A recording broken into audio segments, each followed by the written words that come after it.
All right, y'all. Neil Schulman here for the All Kinds Weather Forecast, along with Adrian Perez. We just wanted to get out of the stadium. We'll be completely transparent with y'all. We just wanted to get back to Adrian's place, and we're just chilling here now and trying to decompress. And I think I will fight on this in the podcast later in the week, but I think this is the worst loss in school history, and I have bullet points to back that up. But Adrian, your initial reaction to it's certainly one of the worst losses in recent memory. Yeah, we talked about that at the stadium, and we said either this one or the Georgia Southern loss.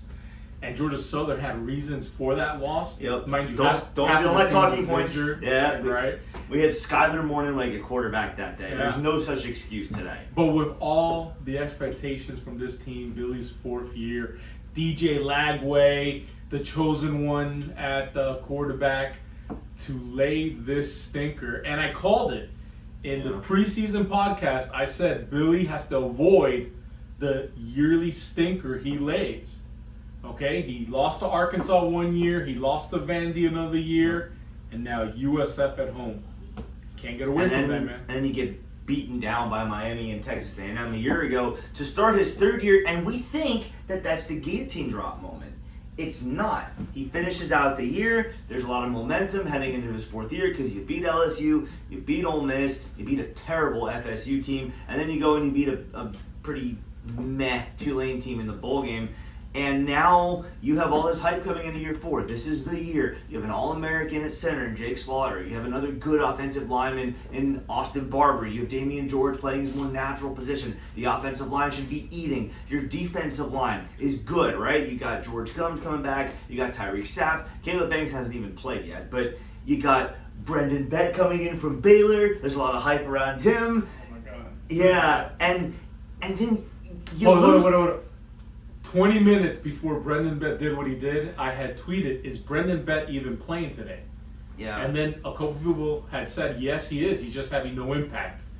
Yeah. 20 minutes later, He Loogie in the spits on an opponent, and that's the second time it's happened under Billy Napier. 2 years ago, Jamari Lyons did it against FSU. That helped flip that game around. So talking about discipline and talking about doing all the little things right, that is 2 times now. Florida has lost the game on its home field because a player spit in an opponent's face. What was the most disappointing part of this game tonight for you? I mean, there's so much, but what is number one? The fact that it's close for 3 quarters, the fact that it won't back down, and all the light show and the fans getting juiced into it, the fact that has to be something that flips momentum in your favor.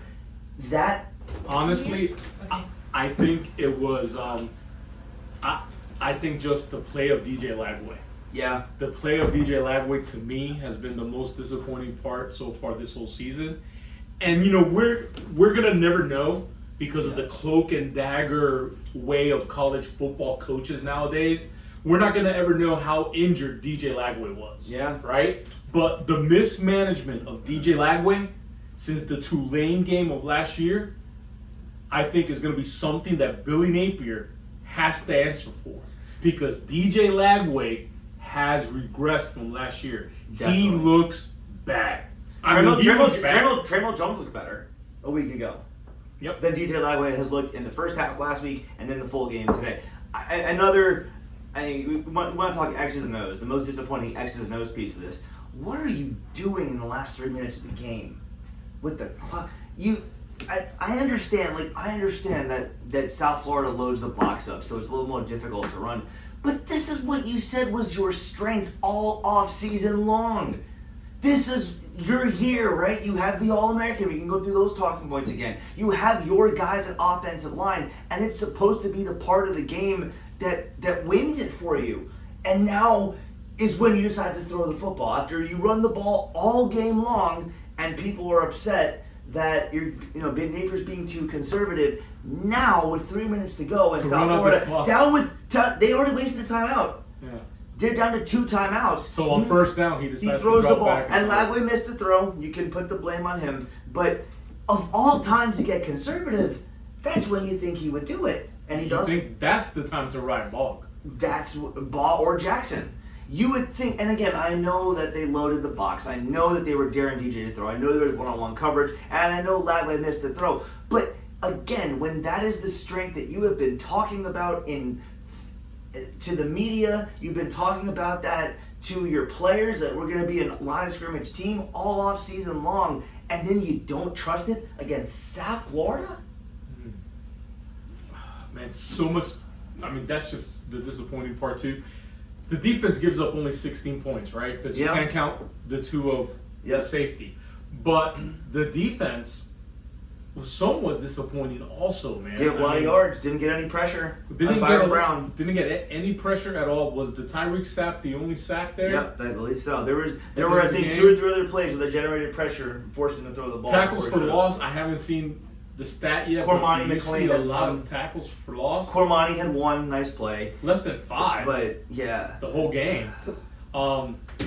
So the defensive play was also somewhat disappointing, man. Just thought that they would get more pressure.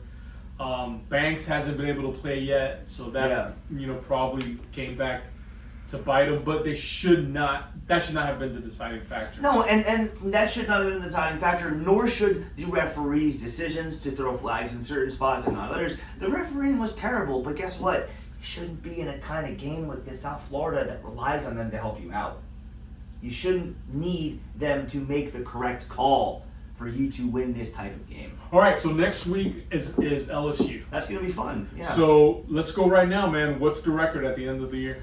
I mean, look, I still think Mississippi State is a game Florida should win, but now seeing what they're doing to Arizona State, 17-0 against Arizona State. I'm not so sure about that one. Kentucky's really bad, but then again, they were with Ole Miss for a while. And it's at Kroger, and no one goes into Kroger and pushes them around.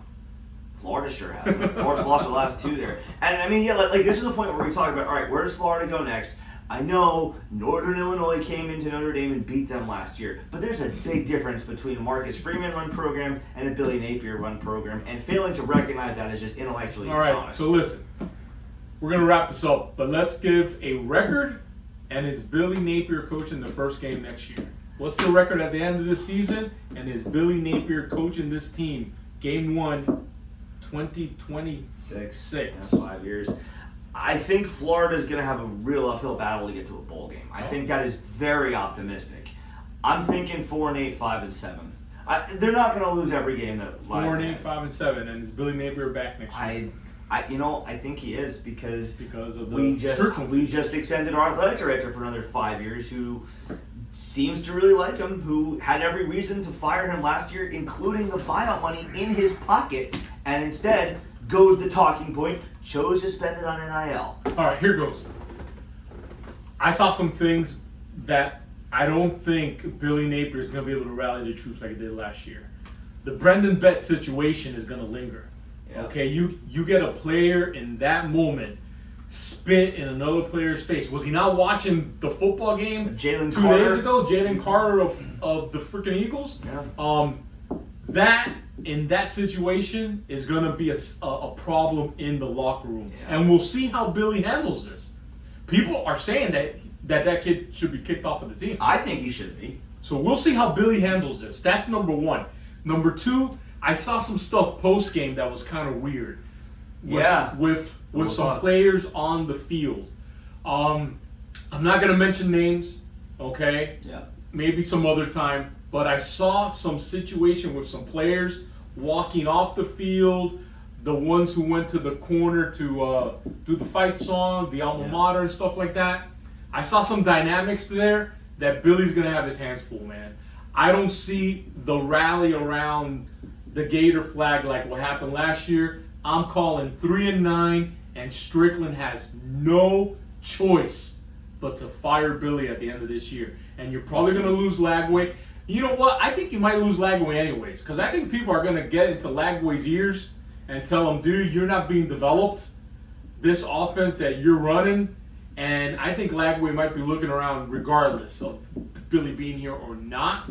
But I don't think Billy will be here next year. I call 3-9. You got to fire him 3-9, 4-8. You think? That doesn't matter. You would think 4-8. You would You think. got to fire him. So 3-9. Billy's gone at the end of this year. So now we start. Now we start the Billy death march to the end of the year. This was the easy game. Yeah. This was the easiest game left on your schedule, and you just lost it. Okay? That's it. Now you got 10 games that you could really lose every one of these games. You could. You could really lose every single one of these games. Now, the Billy Napier experience will tell you that they'll come back next week and beat LSU.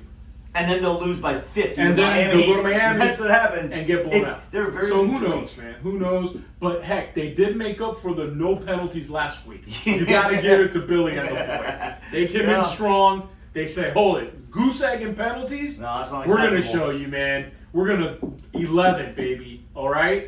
But that's it, man. Wrap it up, man. Hey, thanks for hanging out with us, man. Yeah. Go Gators.